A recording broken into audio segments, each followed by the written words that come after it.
making friends was really hard. I didn't know the language. It was a different culture than what I experienced in the past. I felt kind of like an outsider. It was days where I didn't want to get up. I didn't want to, I didn't feel like myself. Hopefully with my story, I'm able to inspire somebody out there that you got to keep going. You got to get better. Life is about the long game. You shouldn't let one moment, dictate how you live. Memorable moment in basketball. Do you have one that stood out to you? I think I made a free throw and I was able to score on my 1,000th point. And then actually, ironically, my 2,000th point came against Cliffside Park at home. Welcome back to the Built Not Boring podcast. I'm your host, Tom Mandile. And I'm your co-host, Thomas Calabrese. And today we have the honor and the privilege to talk to Bergen County 2,000 point scorer and Tenafly High School all-time leading scorer, Chris Orozco. Chris, how you doing? Good. Thanks for having me. I really appreciate it. You want to talk a little bit about that, about how you ended up in Tenafly? Yeah. So I was born in Colombia. And when I was 7 years old, my family moved to Panama they were trying to fix their financial situation. And that ended up backfiring because my dad was supposed to get this job and he ended up not getting it. So my dad was really trying to scramble and, he would go from door to door selling toothbrushes, toothpaste. My mom was working at a beauty salon and, we lived in a really tough area. And, when I was 7, I was just like, really scared of going to school. A lot of kids would, there was a lot of fights. There was a lot of, I would see a lot of people, violence sometimes in school. And then my aunt came to the United States. She met my uncle and he helped my dad come to the United States with my mom and I. And we came right to Tenafly. And if you know anything about Tenafly, is a lot of people with money, but my uncle was able to, put us in a small apartment when I was in 3rd grade. But, making friends was really hard. I didn't know the language. So it was about, kind of just, it was a different culture than what I, experienced in the past. Basketball was something that would connect me with a lot of kids. So I started playing basketball on recess. I started, working on my game. And then, I was the last pick of the travel team. And, I was so happy to be on the team, but I started working really hard to improve. And by the time I was a freshman, I was on varsity, started as a freshman, got all league as a freshman, and we were able to slowly start turning the team around. And, by the end of my senior year, I was able to accomplish, some team goals and also personal goals. Now, Chris, I wanted to take a step back for a moment, have you self-reflect here a little bit, because how do you feel here now, sitting here, knowing that you were a kid who came over into Tenafly, one of the more affluent areas in New Jersey, right? And here you are as the all-time leading scorer in Tenafly High School. And you came to Tenafly, didn't even speak English. Yeah, it's, I think about it in terms of, there's kids out there who maybe don't fit in or feel like they don't fit in certain, in where they live or, they don't have a lot of friends. And, it's all, life is a process. It's about, taking each day and seeing being the best version of yourself and growing. And, I was able to, I'm lucky that I was able to accomplish some things, but I also work for them. It wasn't just given. I had to put in a lot of work. I'm just curious from hearing your story. What type of pressure did you feel when you first got to Tenafly as a young kid? Like what did that feel like when you were in Tenafly and you were like out of your element, so to speak? Yeah, it was very tough. It felt insecure, I didn't have people who looked like me for the most part, Spanish kids. There wasn't a lot of Spanish kids in Tenafly. So a lot of insecurity about, my parents not having also a lot of, money at the time. And, it was hard because, as a kid, you want to enjoy yourself, you want to have fun. But then sometimes there's the reality you have to face. Maybe you can't go to certain places or be in certain situations because you don't have the financial ability to. But my parents did I think they did an awesome job because they taught me a lot of other things that it's not all about money, but maybe it's about the values you develop as a person. Yeah, 100%. What advice would you give, just paying it forward, to somebody who's sitting here today listening or watching what you're saying and they're saying, you know what, I'm in those same shoes. There might be a language barrier. There might be a lot of external factors, whether it's monetary or family or something else, where they might not have the opportunities that other students or kids have. I think the ability of always being curious, always willing to learn more. always being your true self. Some people, it's important to be your true self because, everybody in this world is different. You have to embrace who you are. Some of the best writers in the history of the world, the best musicians, whatever, people have accomplished a lot of things. If they wanted to be like everybody else, right, they wouldn't accomplish those things. So always be your Right. authentic self, and life will help you get to where you want to be. When did basketball become a part of your life? Like, was that something that developed in Colombia, or when you got to the States was when basketball, took place in your life? Yeah, basketball. Honestly, I didn't know about basketball in Colombia. I didn't know about basketball in Panama. When I got to the United States, I had an older cousin who was already here, and he was a big NBA fan.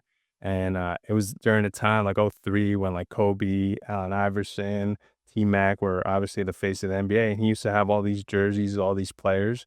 And I just fell in love. It was also a time where and one was big, Mm. so he loves street ball, and I would go watch him at the park, and I would sit and watch him. But that developed, the love for it, and then slowly, getting into watching the NBA and picking up on certain players and how their work ethics. I just started learning more Was and was your more. cousin a player too? He played. I think he was cut from his high school team, but he played at the park. He lived in North Bergen, Oh, okay. and so I used to go to the park, and He wasn't a 2,000-point scorer. I don't know, but no, but he, I'm very thankful because he gave me that love that, it Absolutely. did a lot of great things for myself, for me. Um, So you went from being the last pick on the Tenafly travel team to becoming a Division 1 athlete. What mentally changed during that time? Yeah, I think, I put a lot of wear and tear on my body when I was in high school. And, I didn't take care of my body. Like I said, I wasn't eating the healthiest, I wasn't stretching. I was just like play, play, play. But you have to do certain things to, improve yourself. I was also getting into, like drinking early. It was a very common thing in my high school for kids to start drinking when they were in high school. So when I got to college, I didn't have the most success in college because I still kept up with those habits. I was into partying, and when you want to be an athlete, you have to really focus on, your schoolwork. Mhm. You're an athlete. You have to put in and whatever you want to get out of it. Speaking of schoolwork, how like can just tell our viewers how important, because you were a Division 1 athlete and a bunch of kids, my age or in high school or even going into high school, they want to play at that level. How important is school going into like trying to get into a Division 1 college? Yeah, school, I would say, is just as important as your ability to play basketball because they look for your grades. They look, are you a good person, right? Mm. So you have to study. And You like have to. extracurriculars too. Yeah, yeah, of course. And then when you get to the Division 1 level, if you have bad grades, then you're not gonna be eligible Yeah. to play. So it's good to learn those. Being a student comes first, and then being a basketball player comes second. Amazing. Now we're gonna segue here a little bit. One of the things that you're pretty open with, which is awesome for our viewers here, especially come from somebody of your ilk with your passion for not only basketball but for the game of life in general, Mhm. right? You speak openly about mental health Yeah, and how you suffered from depression there for a while. right, Can you just kind of talk about that and maybe offer anything to our viewers or our listeners right. that can try to help them, you know, overcome that? Of course, yeah. When I was in college, I had to do an extra semester, and I was like I said, I was into some bad habits that were not great for my body, and I was diagnosed with bipolar, and I went through a really really bad depression after I had to drop out of college with 3 weeks left. It was a really dark place in my life, and those times really teach you a lot about yourself, and it was days where I didn't want to get up. I didn't want to, I didn't feel like myself. But hopefully with my story, I'm able to inspire somebody out there that you got to keep going. You got to uh, get better. You got to, just try everything you can because life is about the long game, and not, you shouldn't let one moment, dictate how you live in 20, 30 years. That's excellent advice, Chris. Thank you for sharing that. What would you say was like the driving force for, your mentality to change while you were, Yeah. diagnosed with being bipolar and stuff? Right. I think I wanted to be there for my family, and I wanted Yeah. to be the best version that I could for my family, but not always my family, but also myself, right? Like I wanted to improve. I wanted to learn more. I wanted to see what life could offer if I got out of that state. And I was able slowly, step by step, get out of that tough situation. Now, is there somebody that you could point to that really helped you along the way?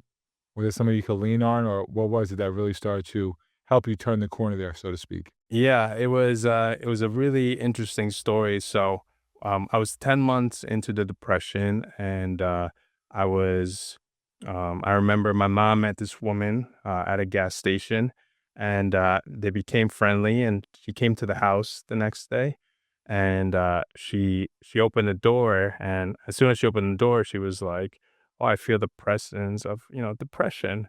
And as soon as I heard her, I'm like, "Oh, somebody came for me." Like, whatever. I don't think anything is a coincidence. Then she prayed for me, and she was able to. She like gave me like a $50 bill, and at the time I had no money, I had nothing, no job, and she just said to me, she was like, "Oh, like you're gonna be okay. Like you're gonna get an offer." And I'm like, "An offer? Like I don't know what you're talking about." And 2 weeks later, I had somebody call me for a job, a coaching job, and I started slowly getting out of that mindset and build a better life. So Wow. thank God for that lady. I never saw that lady again. Great story. That's amazing. She manifested that. People somewhere. Hopefully he's watching this. Yeah. Yeah, she was Yeah. great person. I'm sure she'll be very proud of the man you are today. So, Yeah. what is that you're wearing right now? Oh yeah, this is it's called the Orozco Body and Mind. It's a personal growth brand that I started, and I help people connect their body and mind, and to build better habits, to improve mindset, to gain confidence. And I was able to, like I said, go through some dark times, and I just want to help people out there who are struggling, who want to see the light at the end of the tunnel, and improve their life. So I do things like life coaching.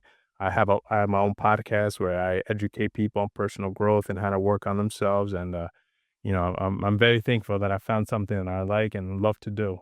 You really have a routine, a structure in place that's very important for you to be successful now, right? Right. You want to speak about that just for our viewers, for our athletes, for anybody listening, right? About how important it is to have a routine on a regular basis. Yeah, I think a routine that really fits your lifestyle. I would say that I live in a way where I have a lot of discipline. Where, like we were talking about earlier, getting up early, going to the gym, having a workout, eating healthier, improving every aspect of your life, and it doesn't end just like with doing it for 2 3 weeks. It's like something you have to find to you want to enter your later age, like your 40, your I mean not 40s, but maybe your 50s, your 60s, feeling good. I'm in my 40s, so that's why I see. So well, you're in good shape. So, Thank you. but you want into those type of age with intelligence, with creativity, and you have to cut maybe certain habits out. Like I don't drink, I don't smoke, I don't do any of these things because I care about my body and I care about being the best version of myself.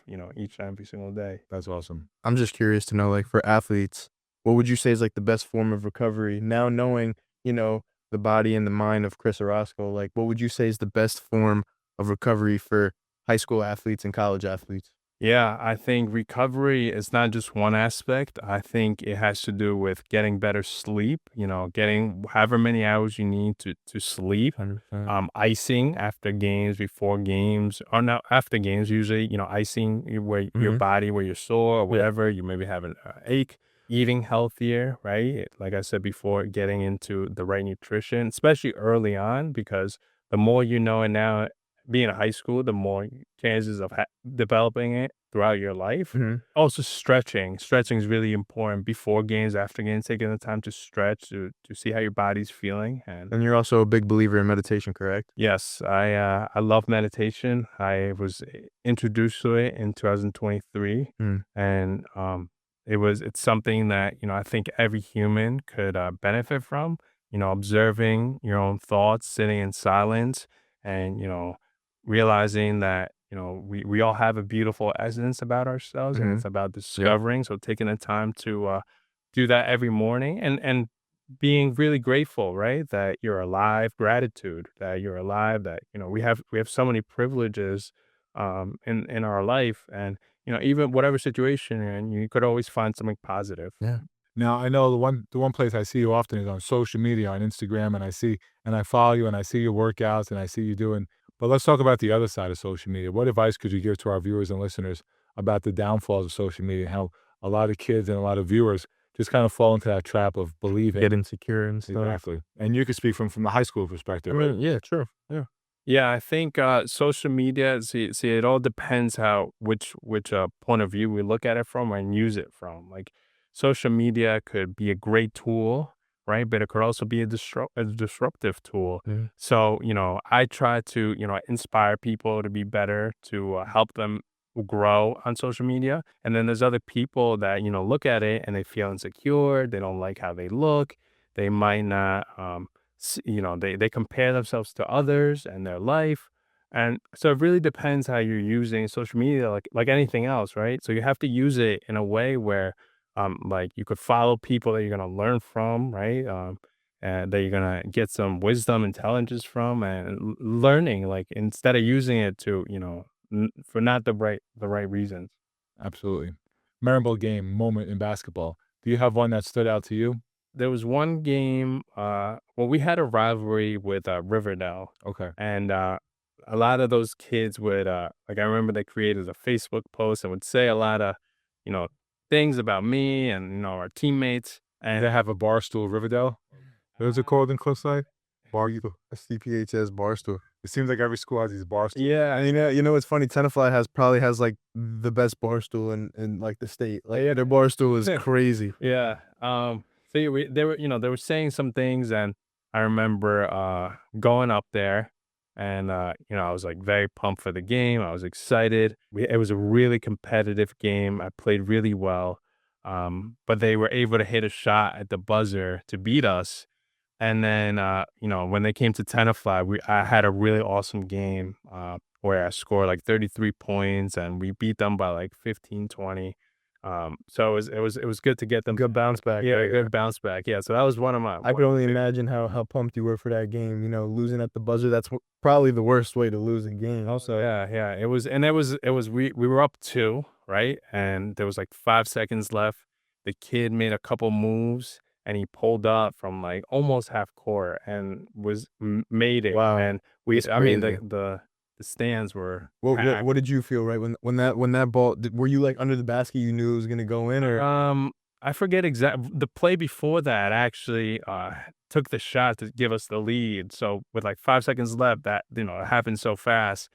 But I was just like, I was so honestly just pissed that Yeah. that shot went in, and but I was happy to get what them was back. what was practice like that next day after that game?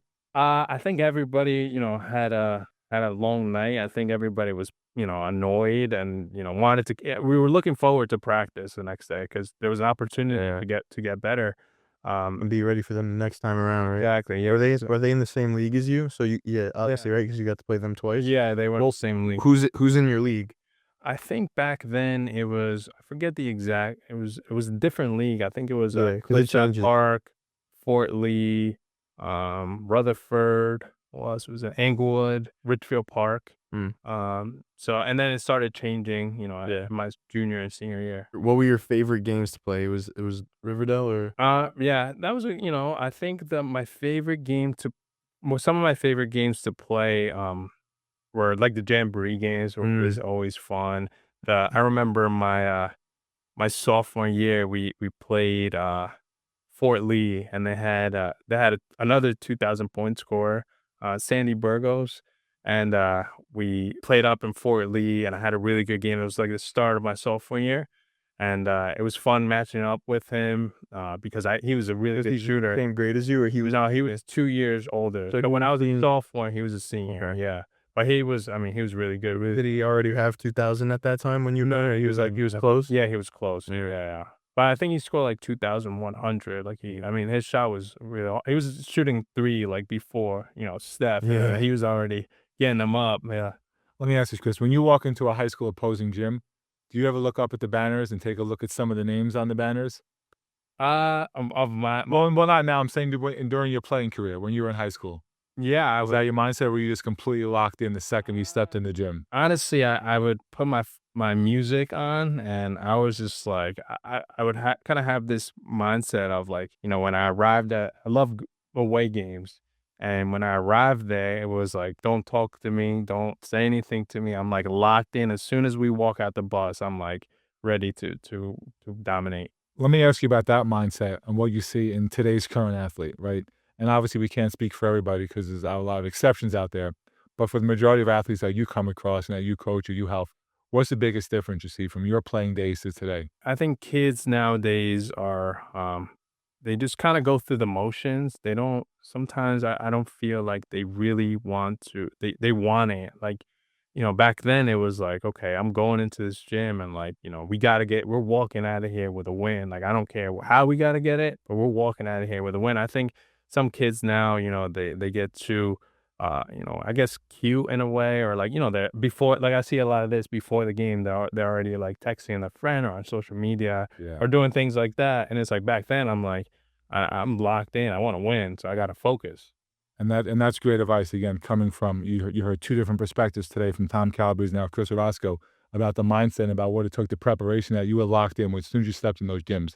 There was no making phone calls or texting or FaceTiming.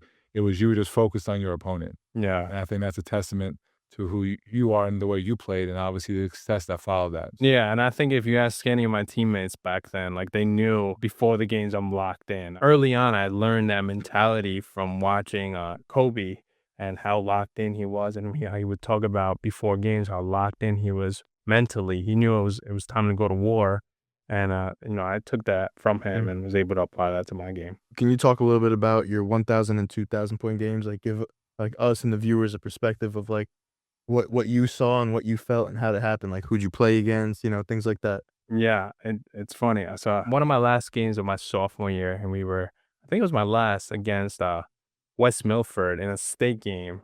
And when I scored the 1,000 point, it was a really tight. It was like the fourth quarter, and we were like right in it. So it was kind of weird, to stop the game and like Yeah, it give just me took that the, like the anthem and the flow out of the game. exactly. So it was a little weird, and we actually And it was at an opposing gym too, right? no, it was home. Oh, it was in Yeah, Tenafly. Okay, so, okay. I think I made a free throw and I was able to score on my 1,000th point. And then actually, ironically, my 2,000th point came against Cliffside Park Oh, at home, uh, off a 3-pointer. And, I remember my teammates celebrating with me, and it felt really nice. It was a good feeling. So, Chris, you spoke about the Orozco body and mind. You spoke about your journey throughout basketball and about you moving here from Colombia and not speaking English, and then how that transition was. What's one message that you would like our viewers to take away from today? After hearing you, what would you like that to be? I think, that to understand that in life, there's going to be adversity. And I think I mentioned it before. It's how we take that adversity or those tough moments and how we learn from them. It's not always going to be easy. It's not always going to be smooth, but always trying to understand what is each situation trying to teach you, right? And always, I said it before, but always, being authentically yourself. And you are you for a reason, and you're good enough to do whatever you need to do in life. And for our viewers and listeners, and Chris, I have no problem saying this again. I know you and I spoke before.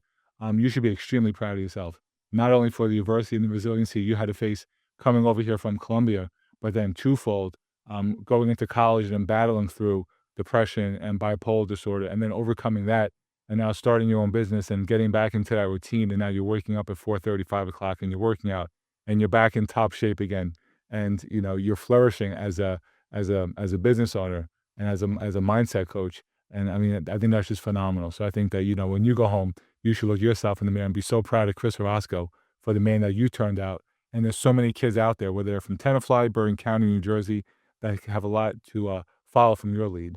So I know that Thomas and I are proud of you for coming onto the Super podcast proud of today. you. And very honored and humbled for you to take advice from you. Sitting here talking to you, it's amazing. I really thank you a lot. Thank you. And to share your story, because that's not an easy story to talk about mental health and depression. So we really do thank you a lot for that, Chris. Yeah, thank you so much for those words, and Absolutely. it's really awesome to step into this platform where you make people feel comfortable and welcomed, and keep doing your thing. And I know great things are gonna happen for you guys. Thank you. And Thank Chris, you. if you have one last message for our audience, what would it be? Enjoy life. Enjoy being like I said, yourself. And life is short, so we have to enjoy every second with our loved one, with our friends, with our peers, and always be a good person. Always be kind. Always going out of their way to help people. I think those are important things. That's amazing, Chris. And the one thing I would say to our audience is that if it doesn't challenge you, it's not going to change you. And Chris is a direct indicator of that. And it's more about how you make somebody feel at the end of the day. And that's ultimately going to determine who you are as a person. So getting to know Chris as well as I have over the short period of time here, I could tell that Chris is one of the nicest, most humble, hardworking men that I've met in my time since doing this. So thank you, Chris, for coming on to the Built podcast. Thank you so much. And Chris, if our viewers or our listeners wanted to find you, how can they do that? Yeah, so all my social media, TikTok, Facebook, YouTube, Instagram is Orozco Body and Mind. So Orozco Body and Mind, my last name, Body and Mind. And I also have a podcast called Orozco Body and Mind on YouTube, and where I help educate people on personal growth and, like I said, build better habits, stay more confident. And that's where they could find me. And yes, and that'll be in the descriptions for our listeners and our viewers. Thank you. Thank you, Chris. Thank you, Chris. Appreciate it. Thank you so much. Awesome.